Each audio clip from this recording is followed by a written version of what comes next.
Halo, assalamualaikum rekan-rekan pioner semuanya. Selamat berjumpa kembali dengan Kampung Kripto, Jember channel milik kita bersama.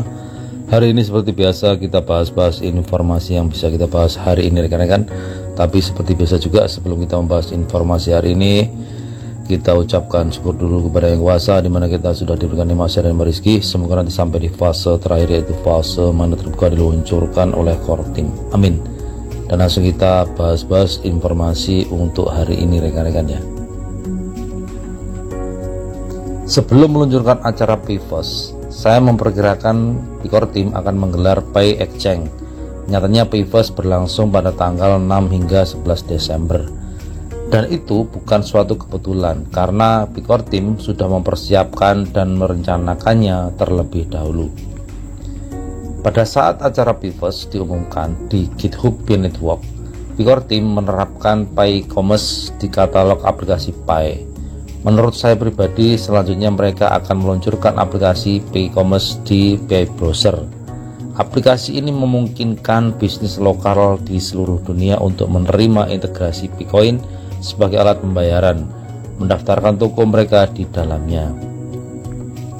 Semuanya terjadi pada waktu yang tepat agar benar-benar efektif. Mengapa tidak pada Juli 2022 ketika core team membuka Pi untuk memperdagangkan jasa dan barang? Menurut saya perdagangan tahap pertama akan dilakukan secara spontan sehingga pioner dapat terbiasa dengan perdagangan P2P.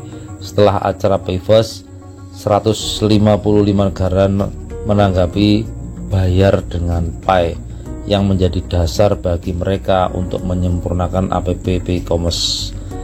Mulai dari antarmuka, toko, bahasa hingga menjadi aplikasi e-commerce global. Hanya satu notifikasi di aplikasi Pi yang akan mendapat jutaan kunjungan keesokan harinya. Apakah menurut Anda ini akan menjadi titik balik besar dalam tujuan menuju pasar peer-to-peer? Saya sangat berharap ini terjadi. Hanya aplikasi Pi Commerce yang dapat menetapkan harga konsensus untuk Bitcoin 1 Pi sama dengan 1 Pi. Karena Pi merupakan alat ukur nilai suatu jasa dan barang. Namun masih banyak faktor yang meningkatkan nilai Bitcoin di pasar keuangan, dan saya akan menganalisanya di topik lain.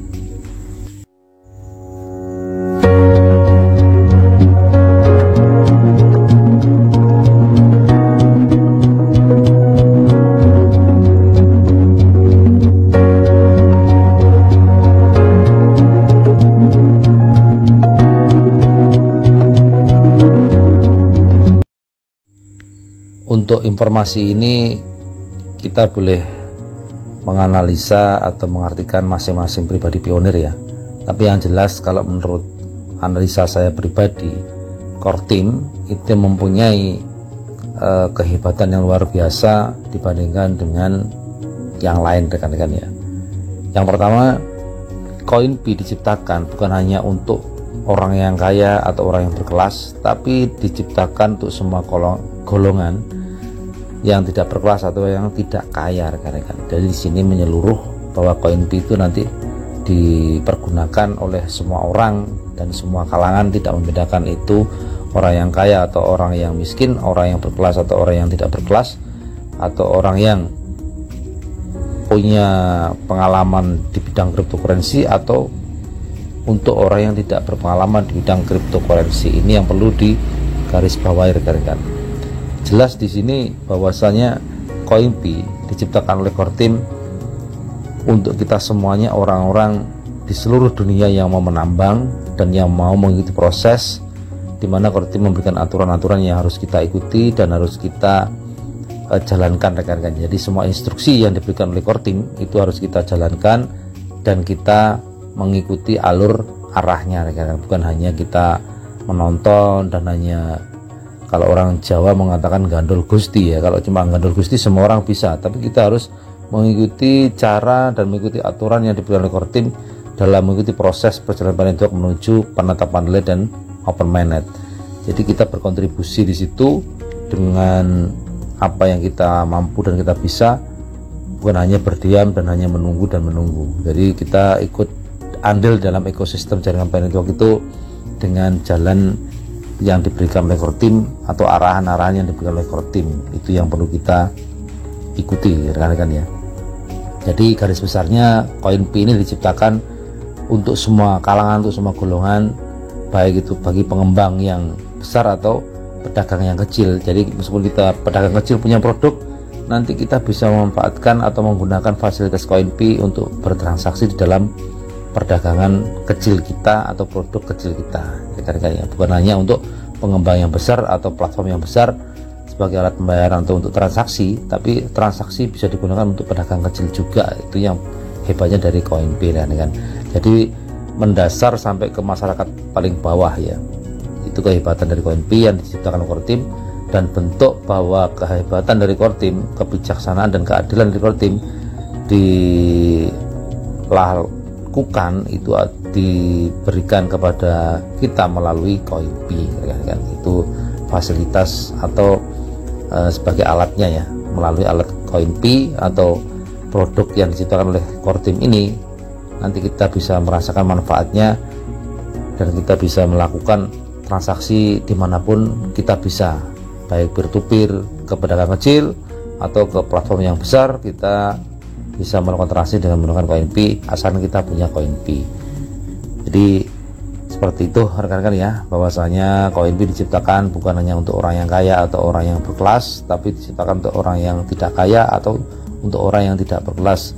Jadi semuanya merata, koin Pi untuk kita semuanya, orang-orang pionir yang ada di seluruh dunia, dan bagi orang-orang yang khususnya yang mau menambang. Jadi kalau yang tidak mau menambang, otomatis ya kita tidak punya koin Pi dan tidak bisa bertransaksi di dalam ekosistem jaringan Pi Network. Tapi kalau kita mau menambang ya kita termasuk orang-orang yang di dalam jaringan Pi Network, dan kita mendapatkan bagian dari kesuksesan dari jaringan Pi yang akan datang rekan-rekan. Jadi seperti itu. Mudah-mudahan tidak lama lagi nanti akan ada informasi yang baru tentang e-commerce ya, atau platform baru yang menjembatani atau yang memfasilitasi pedagang kecil yang dihubungkan ke jaringan Pi Network, bukan hanya menjembatani platform besar ke jaringan Pi Network ya. Jadi nanti mungkin mudah-mudahan saja ada kebijaksanaan dari Kortim atau diluncurkan suatu fasilitas atau sarana yang bisa menghubungkan pedagang kecil ke jaringan Pi Network lebih mudah. Jadi seperti itu ya, bukan hanya untuk platform yang besar, tapi untuk platform yang kecil atau pedagang yang kecil yang punya produk nanti bisa dipermudah untuk dihubungkan ke jaringan Pi Network ketika nanti menuju ke penetapan nilai dana permanen, mungkin sudah dipersiapkan atau sudah dimatangkan. Jadi seperti itu rekan-rekan. Mudah-mudahan hari ini informasinya bermanfaat bagi kita semuanya ya, untuk menambah semangat kita bahwasanya koin Pi benar-benar diciptakan oleh Kortim untuk semua kalangan, tidak memandang itu kasta atau golongan, semuanya sama sebagai penambang dan sebagai pionir yang mengikuti aturan-aturan yang diberikan oleh Kortim dan mengikuti semua arahan dan petunjuk dan juga tugas yang diberikan oleh Kortim kepada kita semuanya.